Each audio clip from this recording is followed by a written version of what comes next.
In my last video, I installed this Microshift Advent X drivetrain. There was some clicking in some of the gears, and a lot of you guys pointed out that that could be bad derailleur hanger alignment.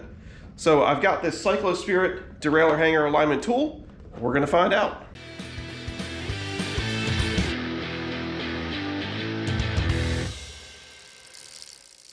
So when I installed this drivetrain, I actually did kind of check the derailleur hanger alignment. Basically, I took the derailleur off. I used two metal rulers, one going this way, the other one going in this way, just to kind of get an idea of the gap. And it looked okay, but it's not a scientific measurement, and I really don't trust it. So I'm going to check it out. So this video is going to kind of serve two purposes. One, follow up to that and see if that actually is the case. And two, checking out this CycloSpirit derailleur hanger alignment tool. So this is something you can get off of Amazon. I think it's like 50 bucks, 49 bucks, something like that. I'll leave a link in the description. But I want to see if this thing's any good too, because there's some good reviews. There's also some not so good reviews on it. So let's find out. All right, so I've switched over to the helmet cam, what I use the film with when I'm riding, just so you guys can see exactly what I'm seeing. So this is the derailleur hanger alignment tool here. All right, inside the box, you get a little carrying bag.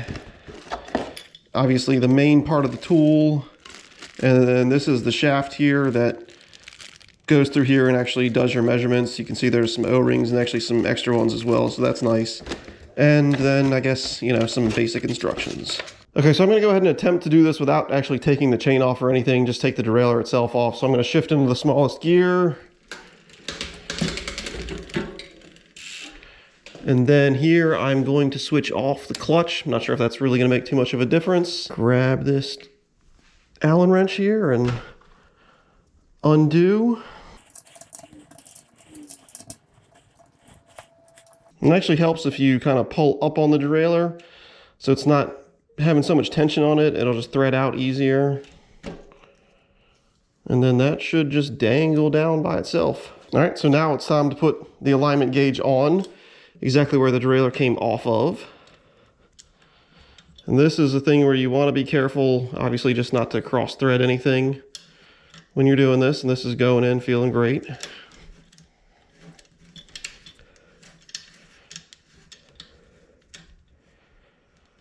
Now, as I said, this is going to be kind of one-part review of this tool. And some of the things I read, some people said that this joint down here was loose to the point that you couldn't really get an accurate reading up top. It seems like there's a little bit of play in it, but I don't think that's going to be enough to make any difference. Also, if you just put a little bit of pressure this direction, just the slightest, then you've taken out any play that's in the tool itself. So I don't think there's anything to worry about there.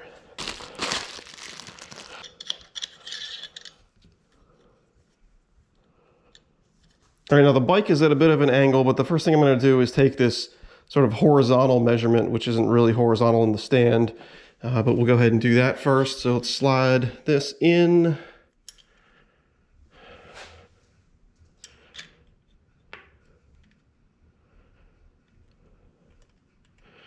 Now this is the case where the O-ring is going to come into play, because obviously I've got it in place here and I can't spin it around because the chain stays and the seat stays. So what I need to do is set this O-ring here as a reference, undo my clamp, slide it out, bring it around here, push it back into my O-ring, but not any farther. Come out here, and that is pretty much spot on. It wasn't quite touching over there, so I think it's fine in that direction. Check the vertical next.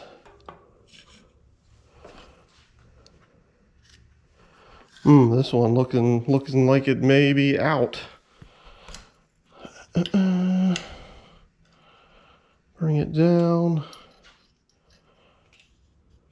Oh, you know what? It was just the tire that I was hitting, I think.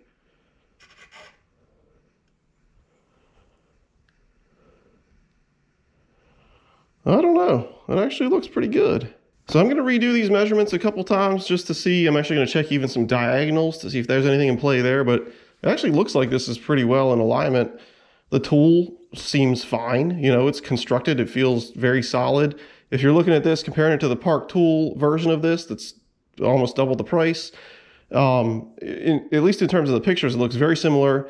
This actual metal shaft is rotated about 45 degrees on that Park Tool one, which I think would probably give it a little more integrity when you're pressing on it. Okay, so I have checked and rechecked. I've checked at many different angles. I've checked using the valve as my point of reference at all different places, and everywhere it's well within spec. 3 millimeters is the kind of the tolerance that's allowable. It wasn't more than a 1 millimeter off anywhere. So good news for the derailleur hanger. Not so great news for the derailleur, because it's kind of like it's just kind of down to that now is the thing that may be causing the issues. Maybe it just wasn't quite manufactured perfectly. I don't know, but it's working really good, especially with the 11-speed chain on there that I put on. So I'm still happy with it. I'm also still happy that I got this tool. Again, it's the CycloSpirit. Like I said, there is a little bit of play at this joint down here, but it's not too crazy. You know, it's definitely manageable. And if you're a home mechanic, then it's gonna be fine for you. So that'll wrap it up for this video. Give me a thumbs up, leave some comments, subscribe to the channel, and I'll see you next time.